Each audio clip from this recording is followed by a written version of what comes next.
Hello and welcome to Crime Watch Daily Updates. I'm your host, Anna Garcia. In 2016, I made a trip to Pinyon Pines, California. That's a small community near Palm Springs in the Coachella Valley that's accessed by a very long highway and sweeping views of the mountains. I was there to investigate the brutal murders of 53-year-old Vicki Friedli, her 55-year-old boyfriend, Jon Hayward, and Vicki's 18-year-old daughter, Becky. On September 7th of 2006, the three were gunned down and set on fire. Firefighters and Sheriff's deputies found Vicki and Jon's body inside the home.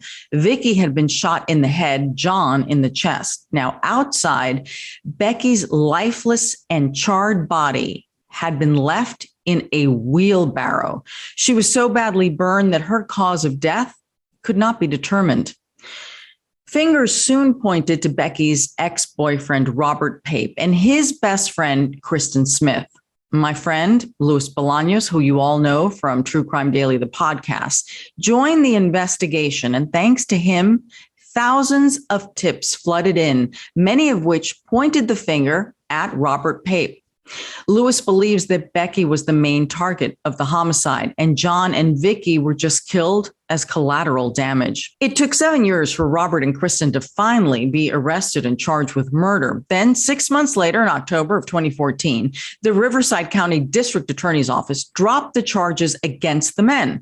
The DA's office offered little explanation for their decision, only saying, quote, legal issues had arisen during the grand jury proceedings against Robert Pape, making it appropriate to ultimately dismiss the charges against both men. Now, despite the prosecutors dropping the charges, Chris and Robert weren't free yet. They were arrested again in 2016, and then they stood trial in April of 2018. Robert and Chris were both convicted of 2 counts of first-degree murders for the deaths of Vicki and Jon. Robert was found guilty of second-degree murder in connection with Becky's death, but Chris was acquitted on that charge. They were both sentenced to life without parole and have appealed their convictions. Now let's take a look back at the massacre that shook this small community. A long drive up a desert mountain road. It is really pretty here. And is Pinyon Pines that way? Straight ahead, 17 miles. A seemingly tranquil stretch of highway leading back through time to one very dark place. This is where the tracks ended? Yeah, in fact, you can still see the police tape from the crime scene. First time I've seen this. Wow. You can't tell now through all the rust and concrete, but not long ago, this was the location of a slaughter. Whatever she saw, it scared the hell out of her. She was targeted, she was posed, she was set on fire. My sister's like old baby dolls laying on the ground, and you think about all the times that you had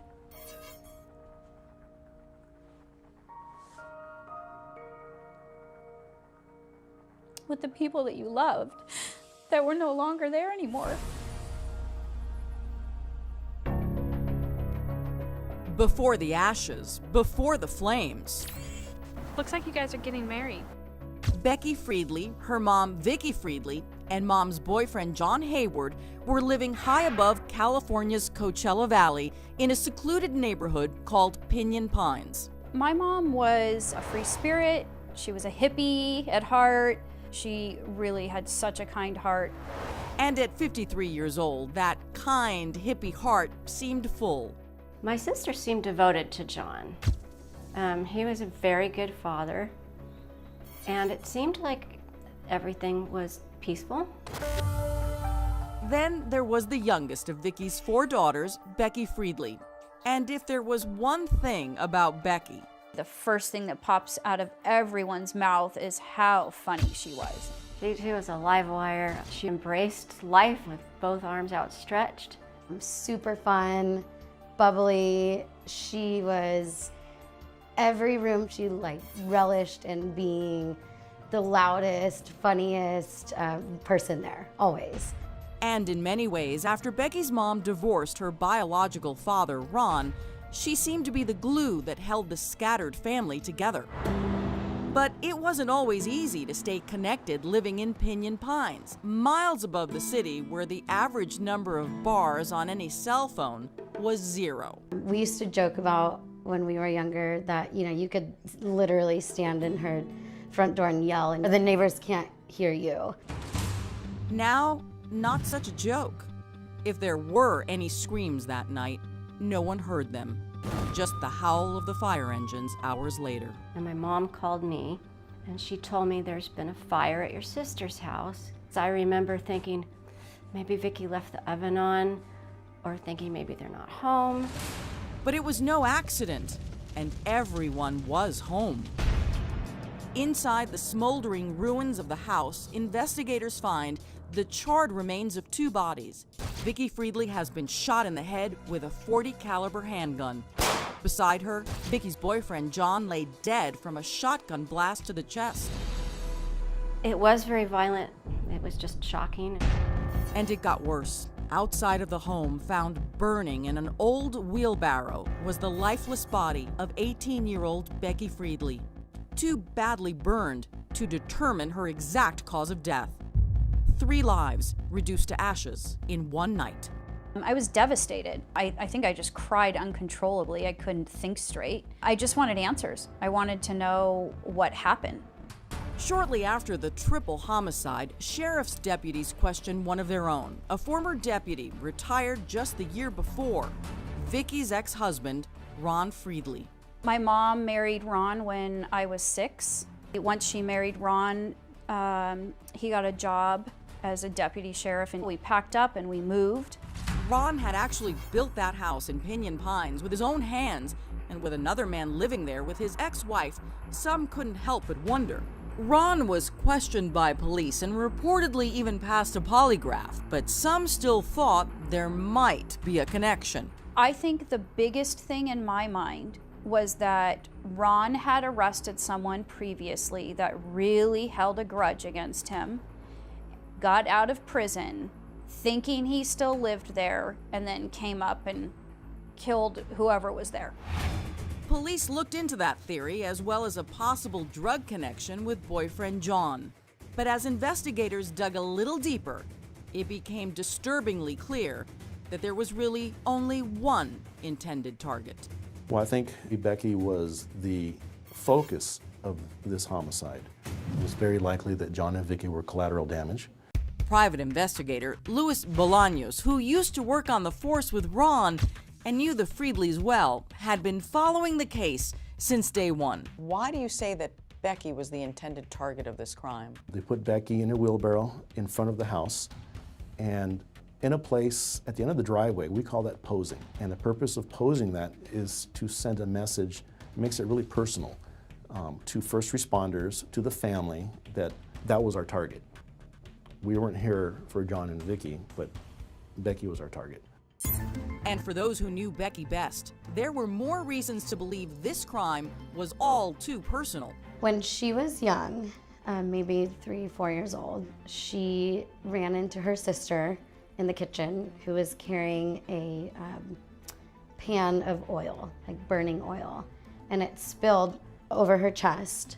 So Becky had burn scars all the way down her chest. And that was something that everyone that knew her knew about her burn and her scars. Daniela and many others say the incident left Becky with a well-known lifelong fear of being burned. So then what do you make of the fact that she was set on fire? That was a direct hit for Becky. It was an attack on her. Yes. So then, who was her attacker? Police questioned a number of people, but no arrests were made. No progress, it seemed, at all. A year and a half, the case went cold, just stopped. But why do you think this case grew cold so fast? I don't understand why it grew cold. I don't think it should have. And he wasn't the only one. Just how mysterious was this mystery after all?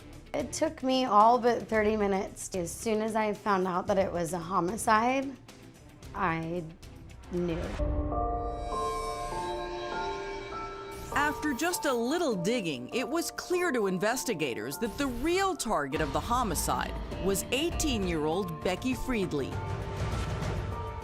They put Becky in a wheelbarrow, they poured accelerant on her, and they lit her on fire. And they left her there posed to send a message to everybody around there that responded that they committed this crime. There's no question about that? There's no question about it. But who would want the beloved teen dead so badly? It took me all but 30 minutes. I knew almost instantly. As soon as I found out that it was a homicide, I knew that Robert was involved. She's talking about Robert Pape, the boy Becky dated in high school. Waiting for my precious boyfriend. Say hi, Robert. Hi, guys. She was very smitten over him. She loved his personality, and she just fell for him very fast. For almost a year, they had a great relationship. Robert got Becky a corsage. But like a lot of high school relationships, this one ended after graduation. But was it a clean break? It didn't seem that Robert accepted my sister moving on. He seemed to be possessive. There was a lot of weird phone calls and a lot of things where he would, say that, no one else can have you, or, you're mine, and he would be jealous. And that's not all. So something very important happened here. What was that? Well, the day before the triple homicide, Becky worked at Denny's here as a waitress. At some point during that day, Robert Pape came down to Denny's and had a very loud verbal one-way exchange with Becky, very heated. He was very angry about something. Becky's cousin Daniela says Becky called her on her way home that night and told her all about the confrontation. She also said Robert wasn't alone. She had told me his military friend, and Robert came in. He was harassing her in the restaurant. That friend was Cristin Smith. Cristin was very good friends in high school with Robert Pape, and after speaking to the family members and friends, it was very obvious that when they were apart, they behaved better, but when they were together, their behavior was off the charts. According to Daniela, Becky had agreed to go hiking with the boys the next night in an apparent attempt to get them to leave. It was the last conversation she had with her cousin. And then you lost the And cells. then she lost service. You lost the cell signal. Yeah. It seemed like such critical information, so then why wasn't anyone acting on it? I told my mom right away, that same night, and she told the investigators, but I was never interviewed for 7 years. No one ever contacted me. That's where Luis Bolaños really comes in. And right about here is where Becky lost cell phone connection in her phone call with her cousin Danielle, discussing the incident at Denny's. After so many years without answers, Luis decided to take on the case pro bono. We came up with a game plan, what we wanted to accomplish and highlight. And we knew that we needed to get this story out to the public immediately and share some of the brutal facts. One of the first things he did was put up billboards, shockingly graphic images of Becky before and after the crime. Was this about getting more information, or was it about putting pressure on the suspects? All the above. But after so much time had passed, would it even work? We ended up getting over 3,000 phone calls. 3,000 phone calls? Yes, ma'am. Wow. Yeah. And one of those tips came from none other than Becky's close cousin, Daniela Zermeño. And you said the name Robert, and was Robert alone at Denny's, or was somebody with him? I am sure that Robert was with a friend at Denny's. In this taped interview with Luis, Daniela finally gets to tell her story about the last phone call with Becky and the explosive confrontation that night before she was killed. He spoke with me on my conversation with Becky and then asked me to pass that along to the investigators. And at that point is when it started to kick up again. And it just kind of put new life into the investigation. And Luis is surprised by how little had been done previously. When we became involved, Pape and Smith were interviewed, but very briefly. And at some point in their interviews, both had declined to speak any further. They wanted their attorneys. Years earlier, both Cristin and Robert apparently told officers that they had canceled the hike with Becky and were nowhere near her home when the crime occurred. But Luis had a theory about that. They lied about their whereabouts. Their phones, their cell phones, both shut off during the same time period where their whereabouts can't be explained.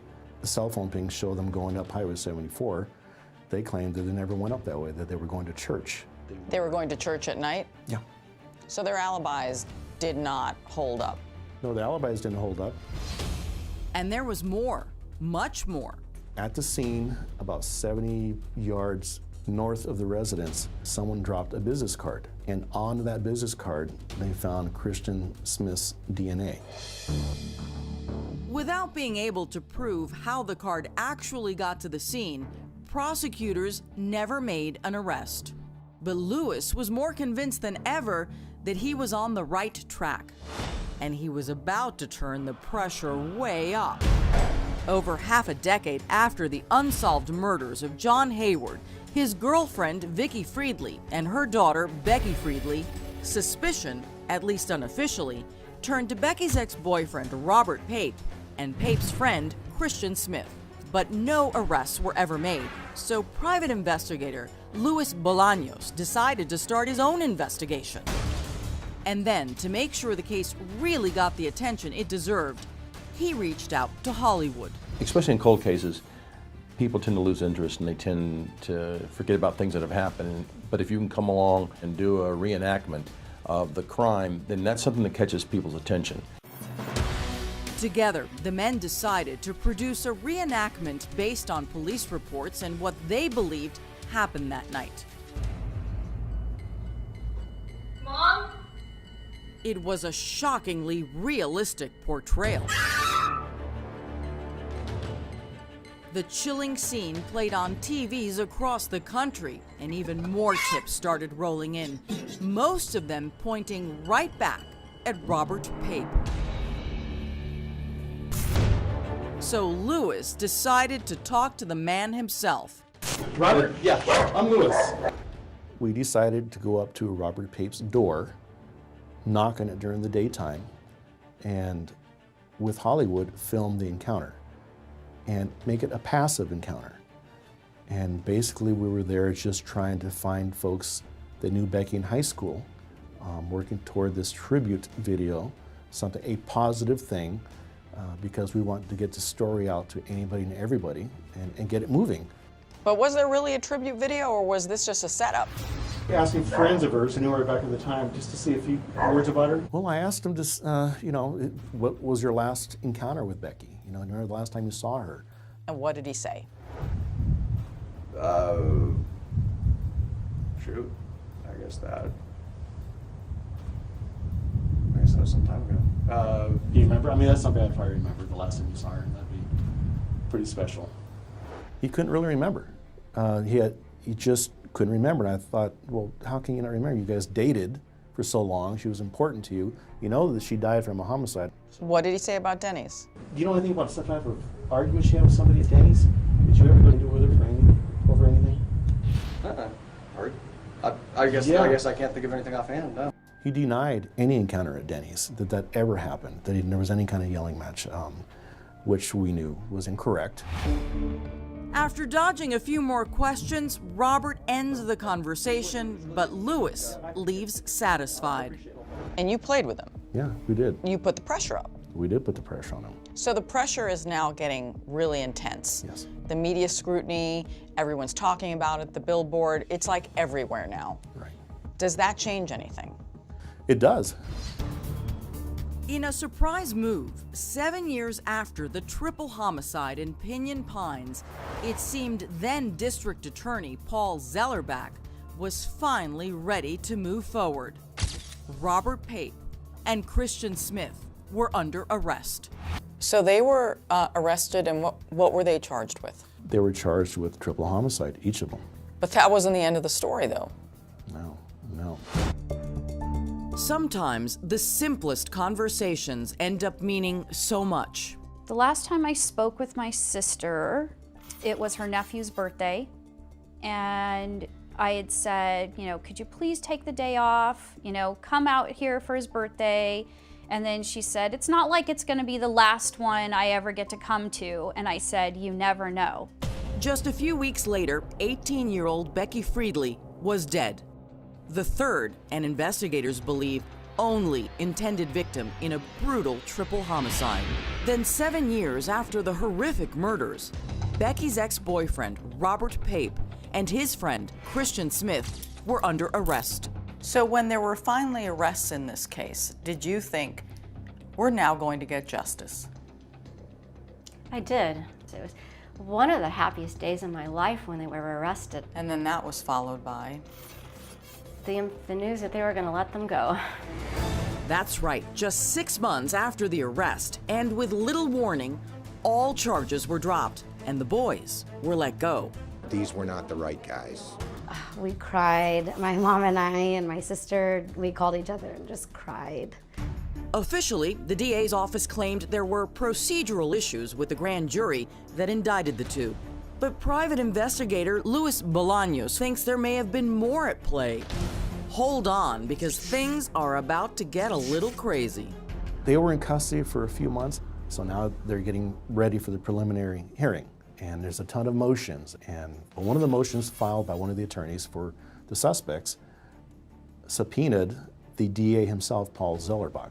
Wait a minute, the DA was called to testify about this case?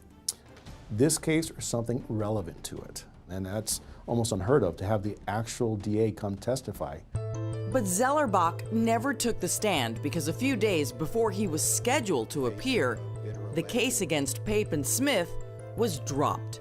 The first thing that came to my mind was, this is Paul Zellerbach doing this so he doesn't have to testify. He never had to get on that stand. But why was the DA subpoenaed in the first place? Luis says it most likely had something to do with Zellerbach's tough re-election campaign, when something happened totally unrelated to the murder, but that would affect the entire outcome. Zellerbach was caught on video tearing down his opponent's campaign signs. He was going to testify on a Monday.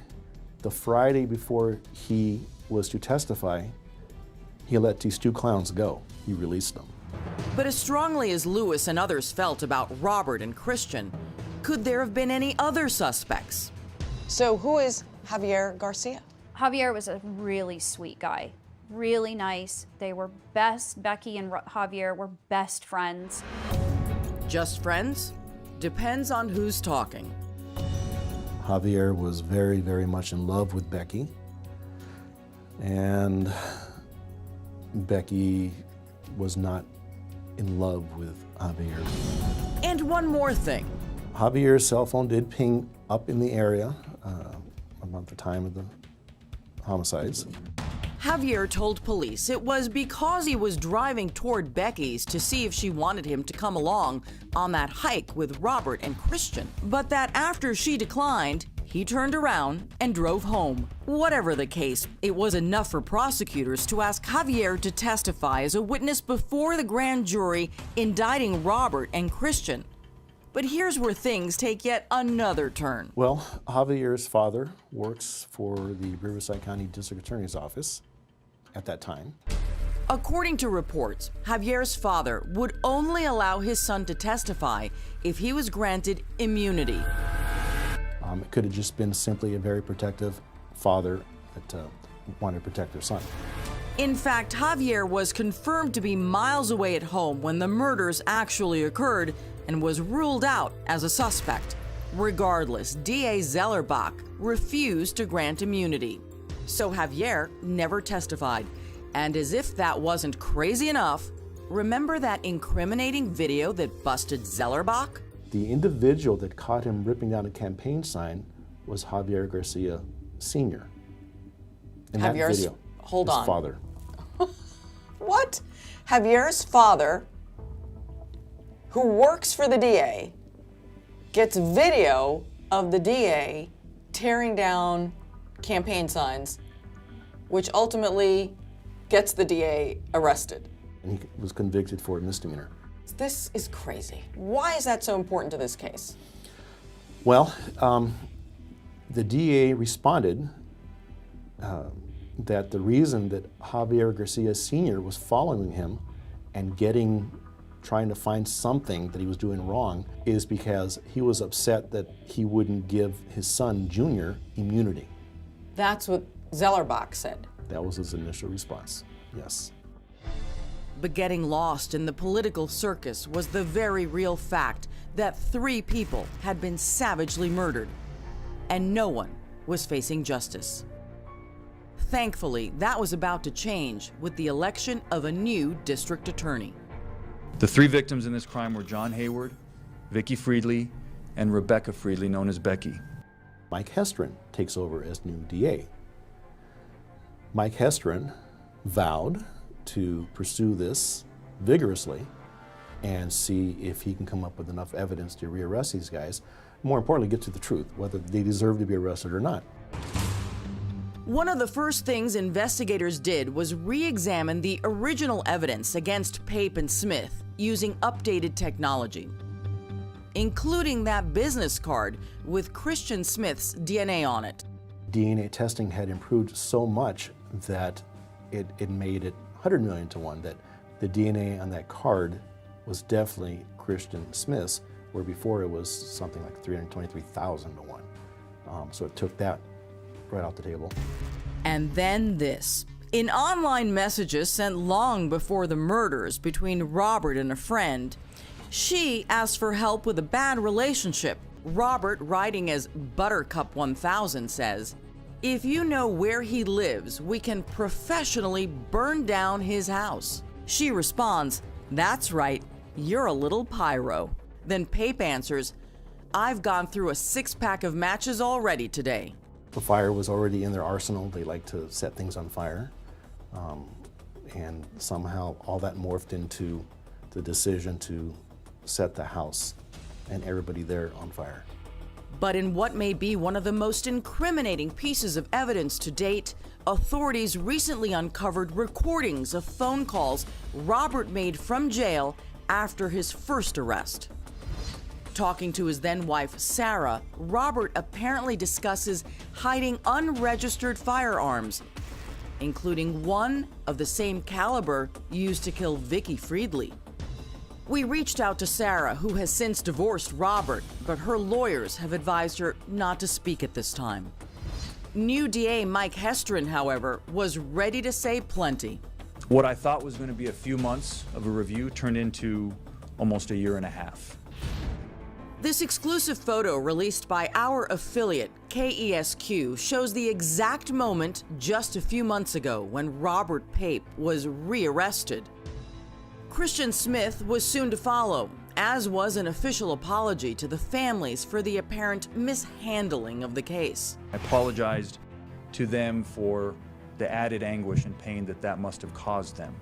When you heard they were rearrested, what was that like? I was very cautious because of the experience, but I do feel that this time we have the right evidence. And prosecutors hope one of those new pieces of evidence may very well amount to the smoking gun that makes these charges stick. Right now, the DA's office has an informant that basically has Cristin confessing. Basically, yes. This informant claims to have had a conversation years ago with Cristin Smith shortly after the triple homicides, in which Cristin Smith bragged about how things got so out of hand up at the homicide scene that they had to burn the place down to the ground. Both men have pleaded not guilty, and both their attorneys and family members vehemently deny the charges. If convicted, Pape would face the death penalty. And Cristin, who after the murders actually went on to become a decorated war hero, receiving 2 Purple Hearts, faces life. What do you think of Robert and Cristin? I'd like to wait until they're convicted before make a statement so harsh. I don't want to make such a horrific statement until the trial's over. But whatever the final outcome, the end result will be the same. It's a horrendous crime. So how does your family manage with that kind of tragedy? You don't manage. It was very difficult. Losing Becky was, excuse me, it was such a big loss because she was like the heart of our family. She was so young, so full of life, and you know, she didn't even have a chance to live.